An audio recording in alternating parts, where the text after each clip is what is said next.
আসসালামু আলাইকুম। আমন্ত্রণ বাংলা ভিশন সংবাদে আপনাদের সাথে আছি আমি ফারজানা কমি। রাজধানী সহ দেশের বিভিন্ন জায়গায় মুষলধারে বৃষ্টি হচ্ছে। ভোররাত থেকেই থেমে থেমে চলছে তুমুল বর্ষণ। সকাল ৬টা থেকেই রাজধানী ঢাকায় ঝুম বৃষ্টি শুরু হয়। নগরীর অনেক রাস্তায় এরই মধ্যে পানি জমে গেছে। কোথাও হাঁটু পানি, কোথাও কোমর সমান পানি জমেছে এসব রাস্তায়। দেখা দিয়েছে জলাবদ্ধতা। দুর্ভোগ বেড়েছে পথচারীদের।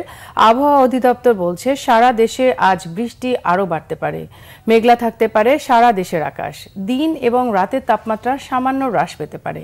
মৌসুমী বায়ু আবারও শক্তিশালী হয়ে ওঠায় বৃষ্টি বেড়েছে বলে জানিয়েছে আবহাওয়া অফিস।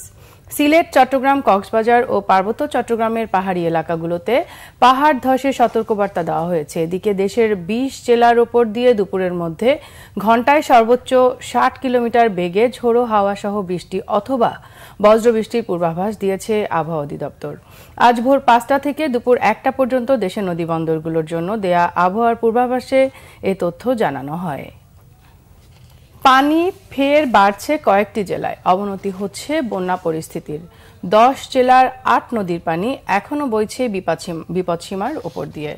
এদিকে দেশের বিভিন্ন জায়গায় নদ নদীর পানি কমার সাথে সাথে শুরু হয়েছে তীব্র নদী ভাঙন। সিরাজগঞ্জ পয়েন্টে যমুনা নদীর পানি আবারও বাড়ছে, বইছে বিপদসীমার ওপর দিয়ে।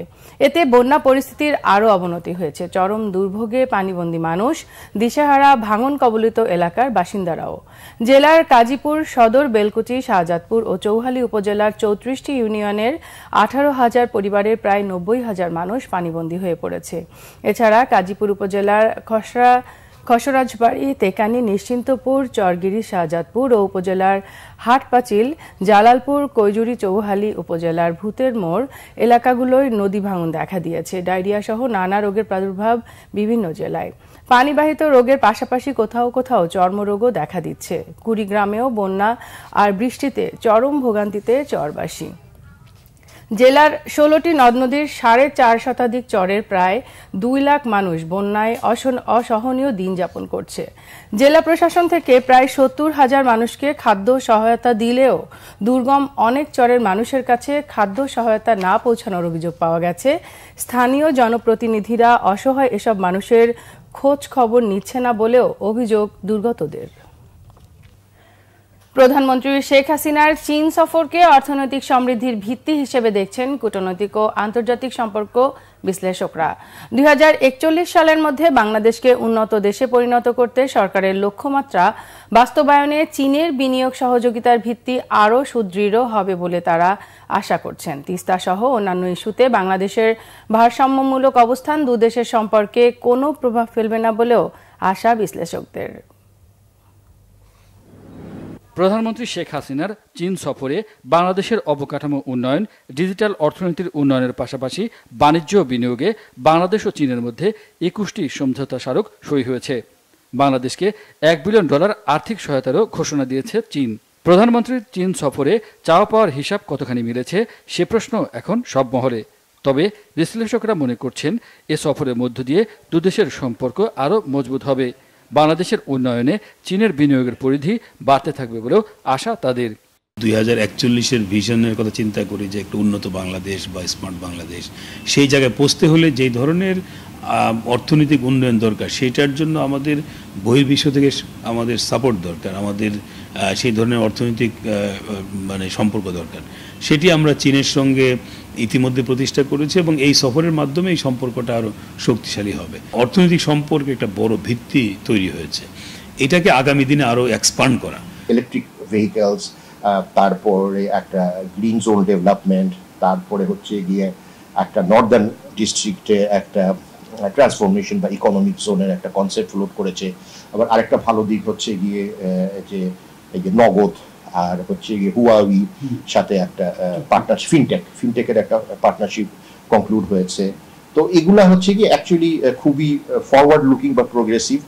ভূরাজনীতির বাস্তবতায় ভারসাম্যমূলক কূটনীতিতে চীন সহ অন্যান্য দেশকে বাংলাদেশ সহযোগী হিসেবে পাবে বলেও বিশ্লেষকরা আশা করছেন। বাংলাদেশের সঙ্গে যখন চীন সম্পর্ক স্থাপন করেছে বা বিভিন্ন বিষয়ে কথা, তখন কিন্তু চীন বাংলাদেশ সম্পর্কের যে বিষয়গুলো সেগুলো এখানে গুরুত্ব পাবে। বাংলাদেশের সঙ্গে ভারতের সম্পর্ক যখন আমরা দেখি তখন সেই দুদেশের দ্বিপাক্ষিক যে বিষয়গুলো সেগুলো গুরুত্ব পায়। এটাকে আমরা অনেক সময় হয়তো চাপিয়ে দেওয়ার চেষ্টা করি যে না, চীন ভারত যেহেতু বৈরী, সুতরাং বাংলাদেশ হয়তো বা চাপে আছে বা বাংলাদেশকে হয়তো বা সহায়তা করবে না। বিষয়টা তা না। জিওগ্রাফিক্যাল কনটেক্সটেও দেখতে হবে, কেননা আমাদের কিন্তু 54 ট্রান্সবাউন্ডারি রিভার আছে বা +1-2 হবে। তো এগুলা কিন্তু সবই ওই যে উজান থেকে ভাটিতে আসে। আমাদের প্রাইম মিনিস্টারও বলেছে যে আমরা বেসিন ওয়াইড কোঅপারেশন চাই, ট্রান্সবাউন্ডারি কোঅপারেশন চাই। যদি ট্রান্সবাউন্ডারি কোঅপারেশন হয়, তো বাউন্ডারি বা বেসিন ওয়াইড ম্যানেজমেন্ট করতে হলে যারা বেসিনে আছে তাদের তো আমরা একসাথে হইতেই পারি। রোহিঙ্গা সংকট সমাধানে চীনের প্রেসিডেন্টের সহযোগিতার আশ্বাস শিগগিরই কার্যকর হবে বলে মনে করেন তারা। ইমরুল কায়েস, বাংলা ভিশন, ঢাকা। জমির দলিল আর পরিমাপের বিষয়ে ধারণা দিতে সচেতনতা বাড়াতে রাজশাহীতে চালু হয়েছে ভূমির পাঠশালা। স্কুল ও কলেজ পড়ুয়া শিক্ষার্থীদের জন্য ব্যতিক্রমী এ জ্ঞান চর্চার কেন্দ্র গড়ে তুলেছে পবা উপজেলা ভূমি অফিস। এতে জমি সংক্রান্ত মামলা কমে আসবে বলে মনে করেন জেলা প্রশাসন। রাজশাহী থেকে পরিতোষ চৌধুরী আদিত্যর তথ্য ও ছবিতে ডেস্ক রিপোর্ট। দেশের বেশিরভাগ পরিবারেই আছে ভূমি সংক্রান্ত নানা জটিলতা, আর এ থেকেই তৈরি হচ্ছে পারিবারিক বিরোধ, মামলা, মোকদ্দমা, সংঘর্ষ। এই অবস্থা থেকে পরিত্রাণে সচেতনতা ও ভূমি আইন জানার তাগিদ দিচ্ছেন বিশেষজ্ঞরা। আর তাই জমিজমা নিয়ে গ্রামের মানুষকে সচেতন করতে রাজশাহীতে চালু করা হয়েছে ভূমির পাঠশালা নামে ব্যতিক্রমী এক স্কুল। প্রয়োজনীয় বিষয়গুলো হাতে কলমে শেখানো হচ্ছে ব্যতিক্রমী এই পাঠশালায়। ভূমি নিয়ে সরকারের যে উদ্যোগগুলো আছে যত দ্রুত পারা যায় জানানোর, মানুষ যখন নিজে শিক্ষিত হবে, নিজে স্মার্ট হবে, তখন মানুষ নিজের সেবা তখন নিজেই গ্রহণ করতে আসবে। প্রতি মোজা থেকে 20 শিক্ষার্থীকে প্রশিক্ষণ দেওয়া হয় 5 দিন। উদ্দেশ্য, অন্যের জমির জটিলতা নিরসনে তারা সহযোগিতা করবে। ভূমি সম্পর্কে যে ঝামেলা আছে, তারপরে নামজারির যে বিষয়টা আমরা জানতাম না, তারপরে যে রেকর্ড আছে RS, এই রেকর্ডের কোনগুলা ভুল, এসে এই সম্পর্কে আমরা জানছি। আমার যে জমি আছে সে জমির যে ভুল আছে বা আছে সেটা আমি সঠিকভাবে ঠিক করতে পারবো।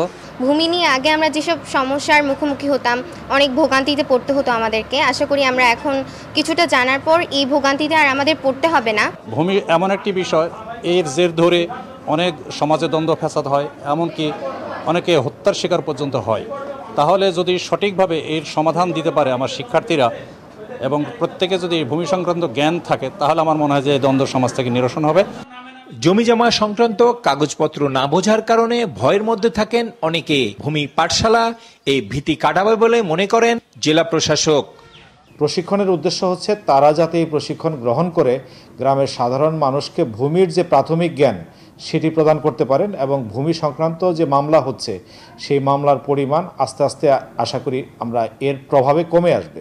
জমি নিয়ে বছরের পর বছর মামলায় সর্বশান্ত হন অনেকে, অথচ ভূমি ব্যবস্থাপনা নিয়ে স্বচ্ছ ধারণা থাকলে এড়ানো যায় নানা জটিলতা, বলছেন সংশ্লিষ্টরা।